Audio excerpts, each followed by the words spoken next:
Welcome to the Summit for Wellness podcast, where we help you climb to the peak of your health. And now, here is your host, Brian Carroll.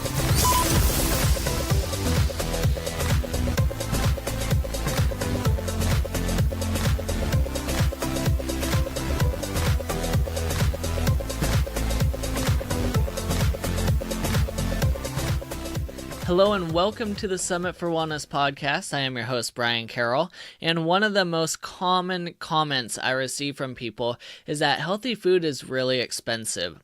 While this is true in a lot of cases, it doesn't have to be. And that is why this episode is brought to you by Thrive Market, who provides wholesale pricing for wholesome, healthy foods.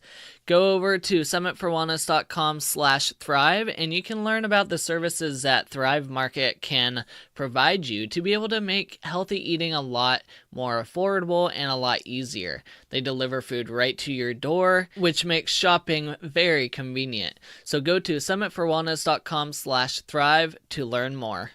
Now, I have a question for you. Have you ever noticed how things tend to come in threes? We have our three main colors of the color spectrum. We also like to celebrate first, second, and third place.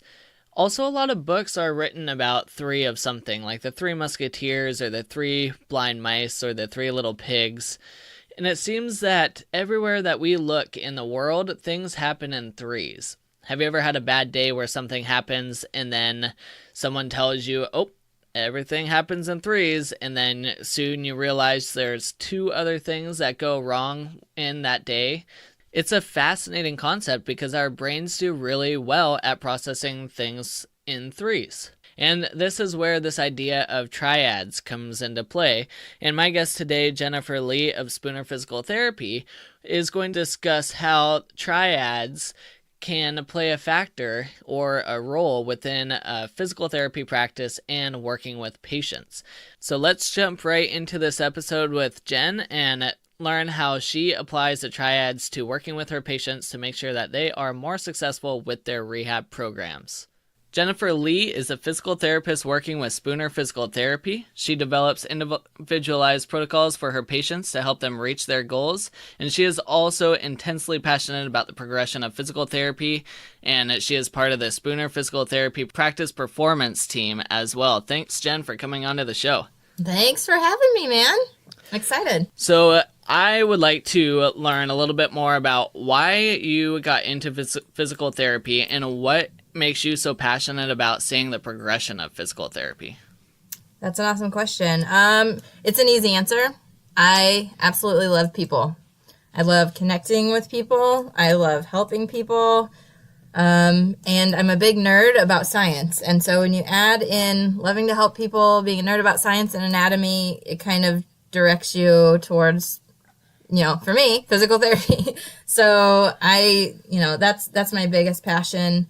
Also, why are you so passionate about the progression of physical therapy? Like, what needs to progress in it, and why are you so passionate about it? Gotcha. So historically speaking, our field, well, not even historically speaking, but in our field, our boards exam and our education is not up to par with treatment once you are out of school. You go to school and you learn the what. You learn muscles, you learn specific things about gait, about walking, and rehabilitation under kind of a protocol basis. But you don't really get the full impact of how important, how significant you can be to an individual on a daily basis. You don't understand, they don't teach you very well the why behind what you're doing. And that was kind of my, coming out of school, that was my frustration with it. And that's one of the reasons why I got into the GIFT program, the fellowship that I did in 2014 with you, is that I wanted to see the body as more of a whole thing. And the extra stuff I got out of it, which we're going to talk about today, was just a blessing on top of that, being able to actually be vulnerable and access the individual in front of you. So I feel like overall we need, as a profession, we need to up our game as far as connecting with people and being able to fully assess human function, human movement. And kind of like what we were talking about before we started recording is that there's a couple different sides to physical therapy. There's the side where people want double-blind or triple-blind studies done on specific protocols, and then they want to follow that protocol. And then there's another side where people start looking more at the individual and discovering what it is the individual needs. And that's where the GIFT program, the mentorship that we went through, comes into play. Absolutely. And then there's a spectrum with those two.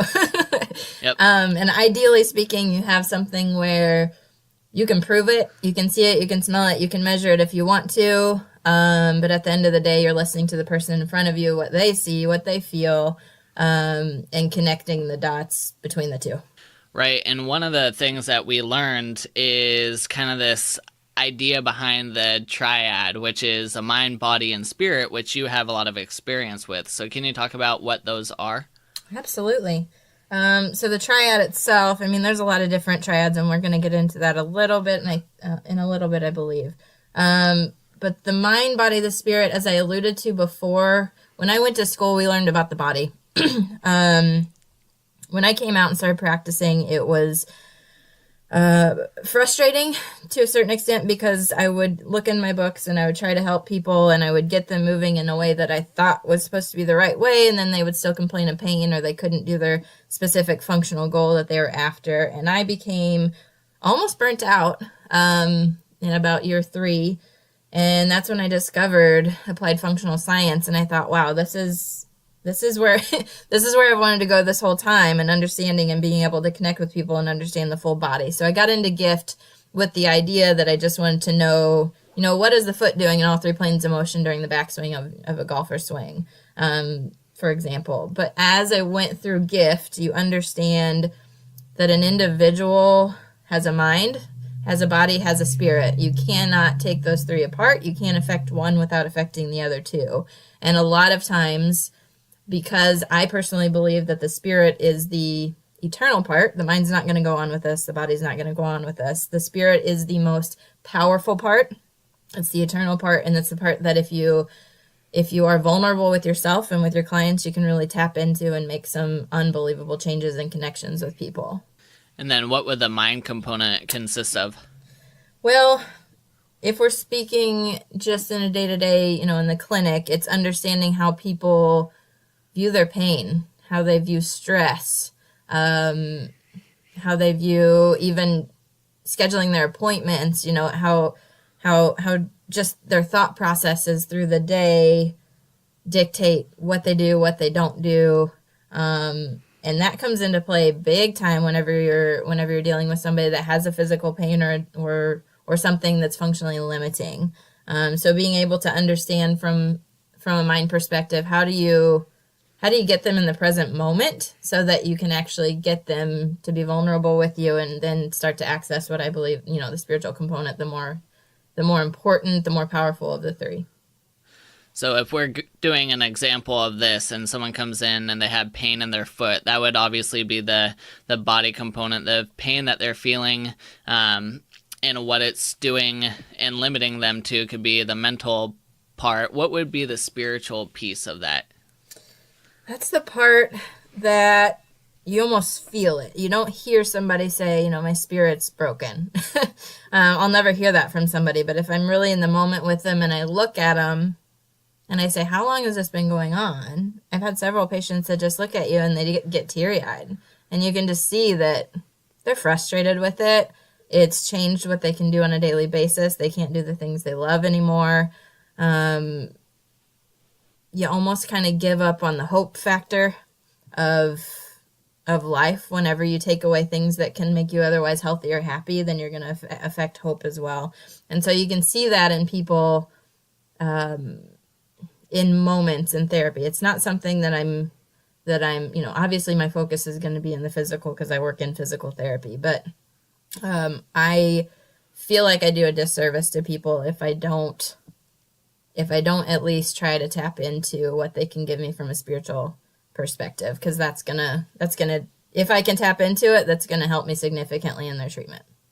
And I think that's a really good way to define it is the level of hope and what they're not able to do that they used to love doing. So if someone's a runner and they haven't been able to run in 3 years because of a pain, then their spirit's going to be broken because they can't do it anymore. It's something they want to, but they can't. Absolutely. That's what I see on a daily basis. I mean, and some people are really good at hiding it. They're really good at, oh no, it's fine, it's fine, it's fine, it's fine. And for me, that's really easy to see right off the bat. It's harder to dig into, because if you have a person that's not willing to confront what's actually going on with them in any of those three, mind, body, or spirit realms, then you're not going to be able to fully help in all of those three either. And that can directly affect how well they do in physical therapy. And it's kind of interesting in physical therapy that, you know, we have the triad of the mind, body, and spirit, but there's a lot of other things that come in packages of 3 as well. Can you go into some of those other areas within physical therapy that come in 3s? Absolutely. There's a ton. So the idea of 3, going through gift, and doing some studies since gift, the idea of 3 is an idea. Even back in, from biblical times, the idea of 3 is an idea of fullness or completeness. And I think in today's society, we've become what I would call dualistic thinkers. So we're thinking, is it one or the other? Is it hot or is it cold? Is it black? Is it white? We're putting things on a spectrum of one or the other. And that limits us to a large extent because we're not considering the full spectrum of what a human is capable of, or even what we're experiencing just in life in general. And so when it comes down to 3, I mean, I can give you some of the, what we call triadoxes that happen in 3s, just to give some examples. But in the realm of even time, so we're in the present moment right now, we have our past, we have our present, we have our future. Things happen in 3s there. When you're talking about the body, you have your neuro system, your muscular system, and your skeletal system. So neuromusculoskeletal, which I believe you can't affect one without the other. And in any of these, you're not affecting one. I can't move somebody without affecting their neural system, the skeletal system, and their muscular system at the same time. And so it's a beautiful way of putting things together and being able to have more of what Gary Gray calls a doxistic thinking pattern, an open-mindedness to the potential for someone in a rehab setting. So other ones, I can give you other examples. Would you like those? Yeah, let's hear some of the others. Sure. So if we get into the realm of physical therapy, you have rehabilitation, which is what most people are currently going to physical therapy for. You have performance, which would be someone who has maybe made it through rehabilitation and is now working towards getting back into their groove, back into their sport, whatever it may be. Then you have where we eventually want to go in the realm of prevention. So treating almost kind of like a dentist, treating physical therapy like dentistry. If you're going to go to the dentist every 6 months to get your teeth checked, you might want to go to the physical therapist every 6 months to make sure the rest of your body is moving well too. One of my professors in school said, the teeth are this big and the rest of the body is this big, and that doesn't make any sense if we don't check up on it every once in a while. So rehab, performance, and prevention are a big triadox within the physical therapy realm right now. Mobility, stability, and endurance, the idea that someone needs to be able to move. They need to be able to control that movement, and then they need to be able to perform that movement for however long it is that they need to perform that movement. Is another triadox, and that's a huge one that we can kind of tap into on a day-to-day basis very easily, and we should be tapping into and thinking of with our patients. And then I'll just give you one more and you understand this from going through GIFT too, but we have the eccentric, the concentric, and the isometric contractions of a muscle. And in school, we're taught eccentric is one way, concentric is the other, isometric is the hold in between. And you and I both know that it's not that way. It's kind of all of one and at the same time, and it's a beautiful thing. So it's kind of awesome once you start to realize so many things in life are built around this idea of 3, and that 3 is almost relaxing in a sense, because you don't have to be on one side or the other, and you can affect things just by affecting one of the three.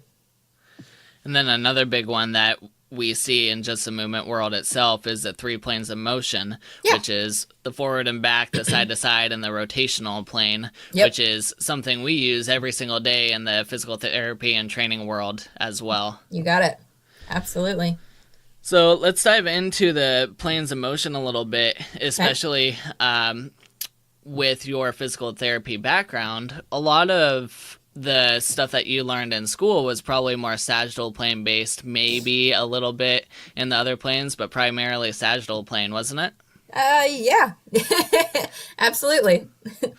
So then during your treatment, before you went to GIFT, then you're seeing everything as sagittal plane type movements, and you're working very linearly, and that's where you were starting to burn out and get to that position where it didn't feel like what you were doing was right or helpful, and you couldn't understand why people weren't getting better. But Can you go into how, once you were able to incorporate the other 2 planes of motion and create that final triadox within the planes of motion, how that helps your own physical therapy practice? Awesome. Absolutely. So I wouldn't say that we didn't cover frontal and transverse planes in school. We did. But in school, you're not putting it together as these all happen at the same time, and how do they happen at the same time? You're putting it more together, with a protocol. Let's say with an ACL, it's probably one of the easiest ones to use. Even now, they're saying, okay, we want you to move mainly in the sagittal plane for the first 6 to 8 weeks. And then once you get out of the 6 to 8 weeks, then you can start some frontal plane and transverse plane, but you have to be really careful because you don't want to compromise that ACL. I 100% disagree with that. I think, we know that there's pretty much never a time somebody busts their ACL by just moving in the sagittal plane. There's usually a transverse plane component to it. And so going through GIFT has allowed me to understand how to safely take somebody into those motions in, even the early phases after a surgery, how important it is to actually get healthy motion back in the joint in a successful way and progress that steadily for the individual, whoever it is that you might be working with, to allow them to get back normal motion. Because if you're only feeding one area, you are going to affect the other 2 areas because you can't affect one without the other 2. But you're not really capitalizing on everything that you could be. And specifically speaking, in those 3 realms, the sagittal, frontal, and transverse to me is the most powerful motion. So if it's the one that you're telling me I can't work until week 10 to 12 outside an ACL, you're going to do a lot of disservice to people because you're not going to train them in the way that A, the ACL busted in the first place, and B, the most powerful way that they're going to be able to protect it. Now, for the transverse plane motion, since that is the more powerful one, is that also typically the first one that people lose? Oh, I think so. Yeah, that one or the frontal. Absolutely. I think it depends on what you're talking about, because I think in the hip, probably you're going to lose extension too. Sagittal plane is going to be in there. People are going to lose extension. They're going to lose abduction, adduction, probably more abduction than adduction. And then certainly they're going to lose the internal rotation. Because, we're sitting all of the time and becoming more of a automatic society. So we're not using everything that we were gifted with in the first place. So, yeah. My long answer to your question. So knowing that there's so many packages of 3, especially within the physical therapy world, how do you then apply that to the healing protocols that you use with your patients? Beautiful. Well, I mentioned a couple of them earlier. The beauty of going through GIFT is, instead of, I don't want to beat a dead horse per se, but they teach you how to think as opposed to what to do. And the way that they set that up is they say, okay, we have our principles, we have our strategies, and we have our techniques. Our principles are our truths that we absolutely know are true, that have been proven time and time again, and you have no argument whatsoever that these are true. If you're building a strategy off of a principle, you can't go wrong. And so a lot of times in my day-to-day, I'm accessing my strategies based off of principles that I'm thinking about relative to what a patient's doing. For example, if they're standing, I have to take into consideration that they're going to be fighting gravity standing. And that's going to change what a muscle does when it's fighting gravity versus when it's laying down versus when it's sitting versus when it's, prone on your stomach or things like that. So as I go through my day, one of the biggest things I probably access is how is the patient most successful? How do they move best? Usually that's not going to correlate with their most pain. And so I'll work success to unsuccess. I'll work somebody from, like we were talking about earlier, from one plane to another. I'll start to feed in planes that are a little bit more difficult as they open up and are able to kind of move better in the plane that they're initially successful in. But with all these strategies that we think about, the whole goal is the person doing what they want to do? Are you tapping into, are they happy being here? Are they enjoying being here? Am I making them healthier being in therapy in the first place? Because we like to say motion is lotion. You're gonna move, you're gonna kind of help yourself as long as you're moving in a healthy way. Which that's basically what therapy is structuring a healthy plan of movement for an individual. So if they're happy and they're healthy, then you're gonna instill some hope naturally in them. And so it's really awesome to see people come in day one with the gaps in ability to move, with the gaps in believing in themselves, and kind of see that transform day to day. A lot of this is from the practitioner's standpoint. Mm-hmm. Now, if you were the patient, mm-hmm. what kind of information do you want to be receiving from your practitioner to help with all this process and to be able to tap into the threes? Or are you more just like, fix me? I think it depends on the patient, honestly. I have my patients that absolutely want to know what I'm thinking every second of every time they're in there, which is probably not a good thing.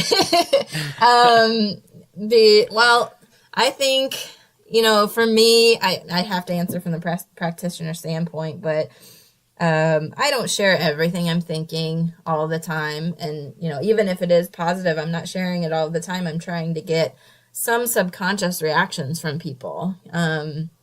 Because, if I am a patient, I come in the door and I think, sometimes I don't even want to be here. My doctor's made me come. I might be miserable. I might be in a lot of pain and I know I need to be here, but frankly, I'm not too excited about it right now because nothing feels good. And they gave me these pain medications and I haven't been able to eat or go to the bathroom in days because they make me constipated and I'm ticked off at that. And there's different things that people come in with that you're not going to see just on a medical history sheet. Sometimes you do, and sometimes you don't. And so from a patient perspective, I don't, I read it out. I read each patient and, I had a girl last night that wants to know absolutely, what are you thinking? Why are you looking at me like that? What went through your head? What am I not doing right? And, I'm not going to give her everything because, I believe movement is subconscious. I'm not going to say, I don't see this happening in your body, because then they're going to try and make it happen. And that's not something that I'm looking for. I'm looking for movement to happen naturally. So even into the spiritual realm, a lot of that can be, I don't want to say outside our scope of physical therapy practice, because I have yet to meet a profession that doesn't handle the spirit in some capacity when you're dealing with people.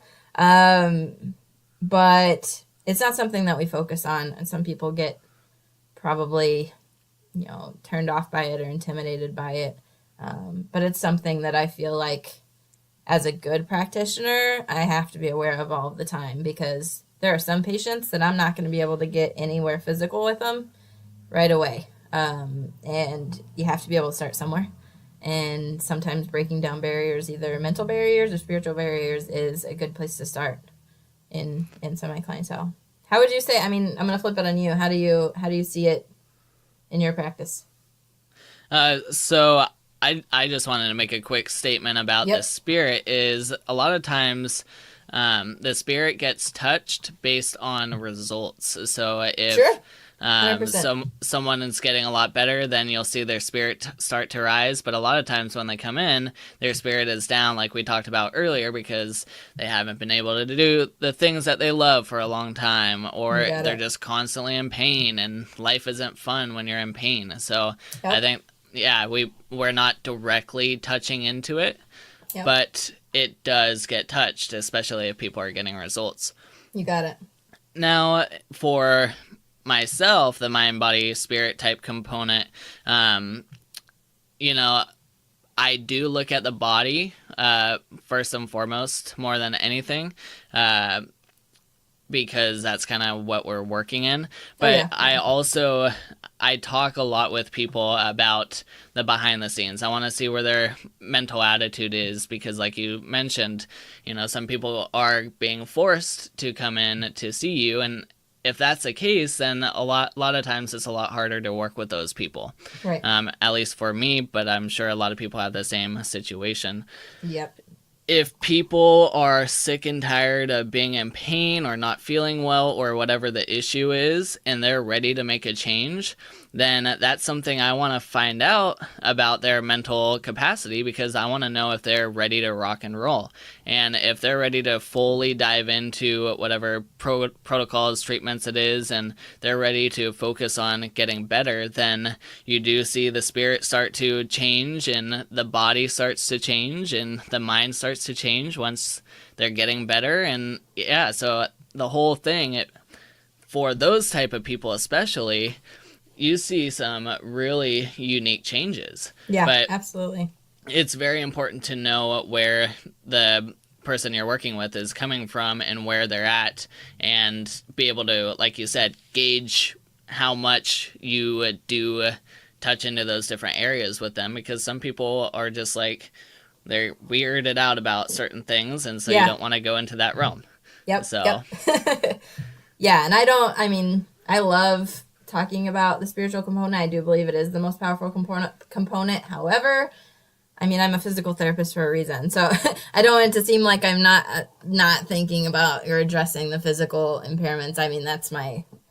That's pretty much what I do on a day-to-day basis. But I do think, and where I've gotten a lot of my revival in a sense, is the ability to just have somebody be vulnerable around you and be vulnerable around them, and they'll move for you better. They'll get lost in conversation with you, and they don't even realize what they're doing. They haven't done in a couple weeks. They're doing something successfully, and it's amazing the power of the mind and the spirit it has on the body.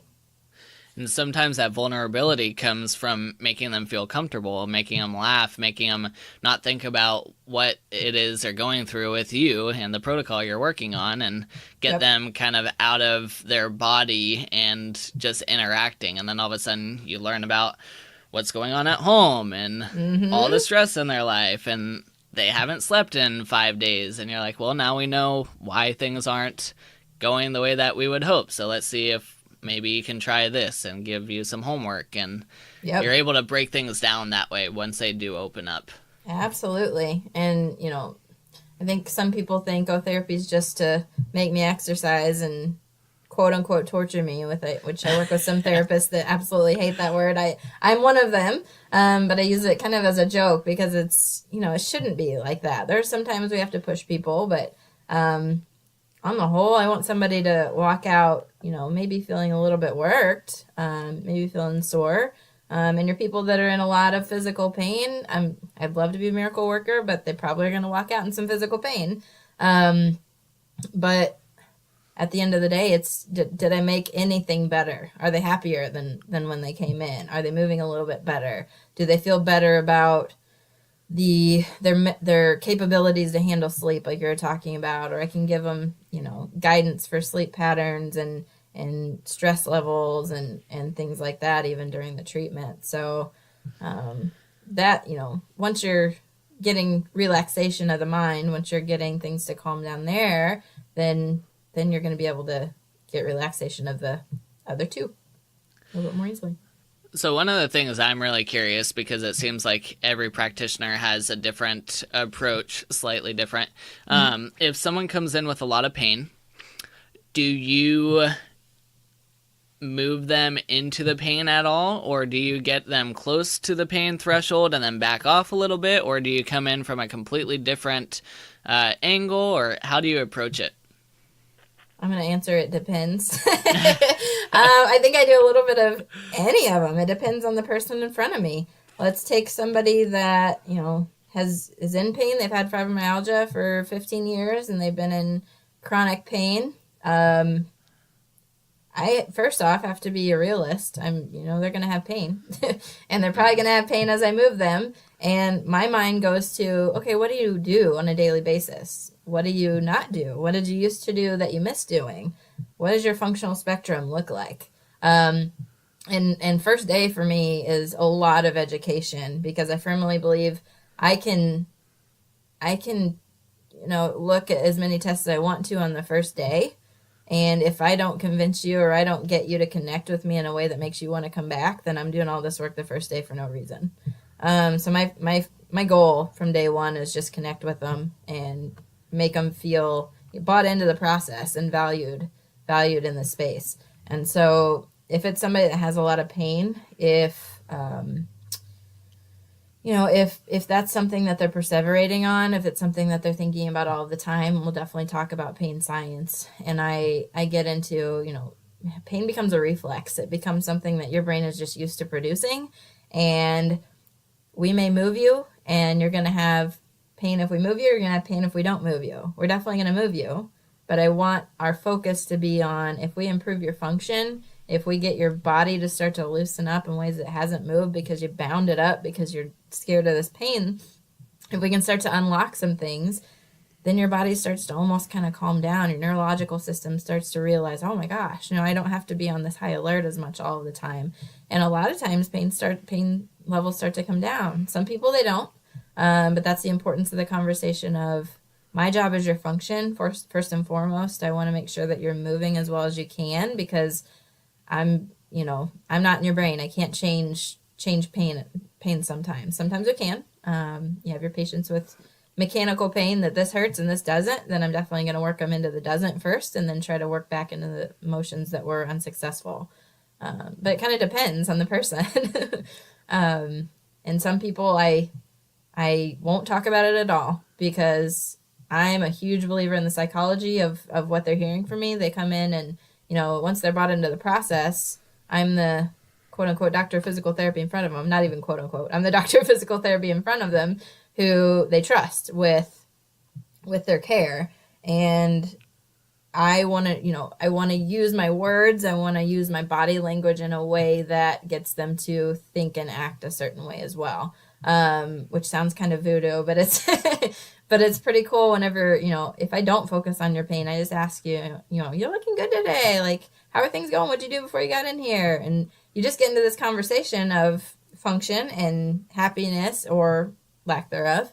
But either way, you have them moving while they're doing those things, and you're not even focusing on the pain. It's amazing what the brain will do if you take the attention elsewhere. Yeah, I think that's a really good answer. Even though it started with it depends, there's a lot of really good information in there. Because it does depend, right? I wish it was cut and dry, but unfortunately, if only, yeah. Yeah, that would then make our jobs your job wouldn't be too nearly easy. as fun. It would be fun. No. So we have one other triadox that we wanted to talk about, and that's the behavioral, physical, and biological triadox. Can you dive into that one? Oh, I would love to. I think a lot of it we've already kind of dove into a little bit. We kind of touched on it, yeah. But if you come back, forest for the trees, if you come back outside of everything we've been talking about, we have what we call our physical, our biological, and our behavioral drivers as human beings. And so from a physical standpoint, we can't deny gravity. We always are going to be subject to gravity. It depends on what position we're in. Sometimes we're more subject to it than others. We have ground reaction force. We have things like mass and momentum. The idea of literal physics around us that we have to kind of combat all of the time. And that would be more of your physical bucket. And that really comes into play whenever you're talking to, all three of these actually come into play when you're thinking about the truths that I had alluded to earlier. The things that are absolutely 100% true that you can base your strategies off of. Gravity, ground, reaction, force, mass, and momentum are huge in that category, and they change a lot of things in physical therapy once you start kind of taking those things into account. In the biological bucket, for me, it's more of movement is a chain reaction. The body is built to be what I like to call a very glorified domino effect. And so if you understand what dominoes are supposed to fall, in what order, during what function, it's amazing how people can improve once you get that sequence to kind of realign itself. Outside of that, it biological delves into the fact that we're human beings, we have needs, the ability to be driven to crawl when you're an infant, to crawl over to a toy because you want to play with it. It's going to help your your physical development, but also in a different respect, it's a driver, it's a biological driver because we all are human. The idea of eating, I'm hungry, I'm going to go find something to eat. It's something that's biologically driven inside of us. And so, those are things that we can kind of, not necessarily the eating component, but the chain reaction, the developmental components, we can tap into and understand that those are subconscious needs of a human being as well. And then the third, the behavioral. This one, I could go forever on, but the most influential, the biggest thing for me was to learn that pain, fear, and guilt are the three biggest drivers of human emotion, or human reaction, human movement at all. So we're talking about in PC, in my world, pain, fear is huge. I'm seeing that all the time. I'm probably seeing more guilt than I know about too. But how those drive people and the ability to take, pain and change it, the ability to take people's fear of moving, fear of falling, and change that on a day-to-day basis, or the ability to allow somebody to actually bend down and pick up their grandkid or their little baby or something like that. Now they don't feel guilty that they're not caring for them. The ability to change those things, the ability to impact motivation in people, the ability to instill a little bit more positive thinking in people is huge. And so I probably delve into, we both do, all three of those all day long. But it's the idea that we're much more than just what's this muscle doing and how is it contracting in this way. It's a lot more than that. And it's awesome. It's what keeps me going and kind of trying to figure out people on a day-to-day basis so I can help them.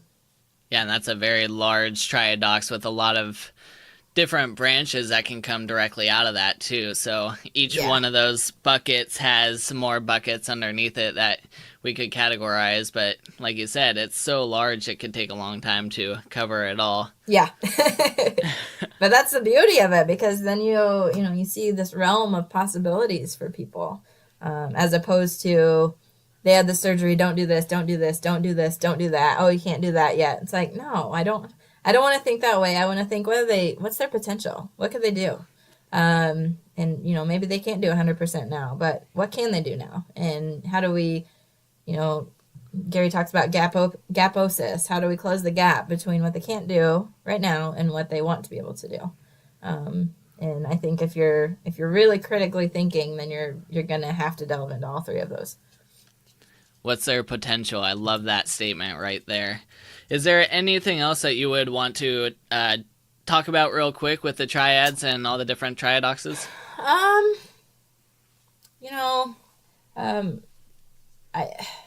think a lot of it, I've had conversations with therapists that talk about, I like this AFS stuff, but how are you really going to get somebody? How are you going to use it whenever you have somebody with fibromyalgia? How are you going to use it with somebody that has chronic pain? How are you going to use it with somebody that has dementia?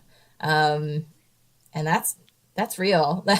that's down in the trenches working with people on a day-to-day basis. And I think that's honestly, instead of being a criticism of AFS, that's an actual gift of AFS, is because I understand where I can go with people. And you're realistically thinking, okay, dementia, they're not going to remember what they did with me today. but maybe I can make them happy in the moment. Maybe I can get them to stand up and sit down with me when they just go back to their assisted living. They're just going to sit all the time. Maybe I can get them up and walking with me. That's going to have a powerful effect on them, even if it's just in the moment. And so, life is moment to moment with people, and there's a reason why one thing is going to affect another. There's a reason why if I'm meditating, my heart rate's going to slow. It's a mental practice that has a physical reaction. There's a reason why when I get anxious about something, my heart rate's going to increase. I'm going to sweat because there's the same reaction there. And there's certainly a reason why if I make somebody smile and make their day when they're in the clinic, there's no reason why that's not going to affect them in the mental and physical capacities as well. So I'm glad we got to take some time and actually give this the attention it deserves.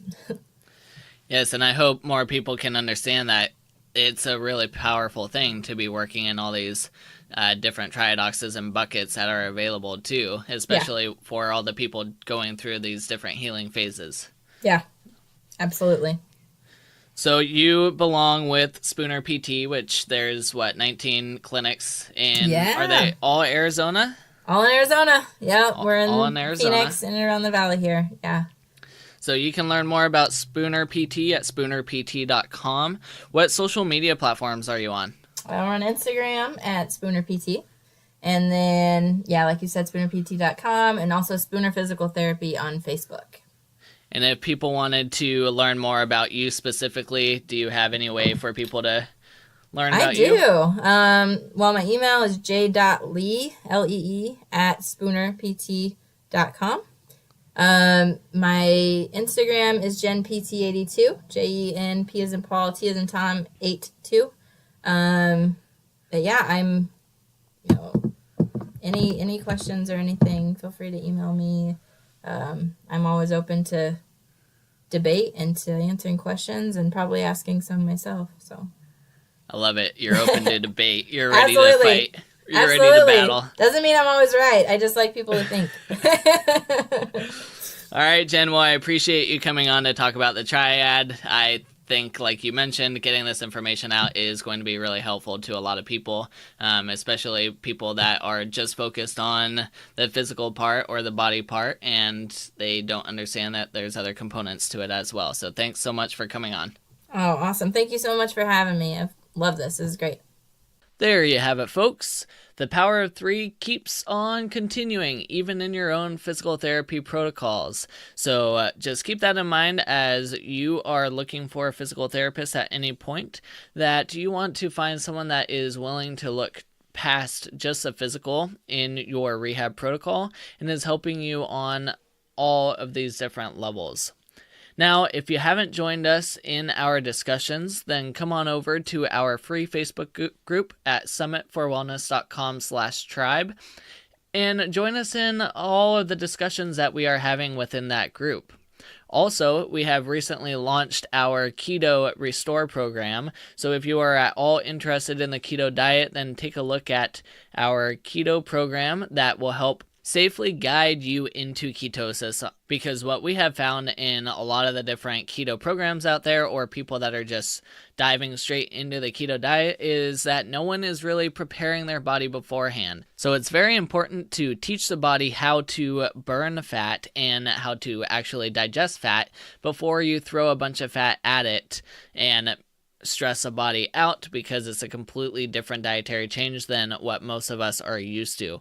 So go to summitforwellness.com/keto-restore to learn more about that program. Keep climbing to the peak of your health, and we will see you next time on the Summit for Wellness podcast.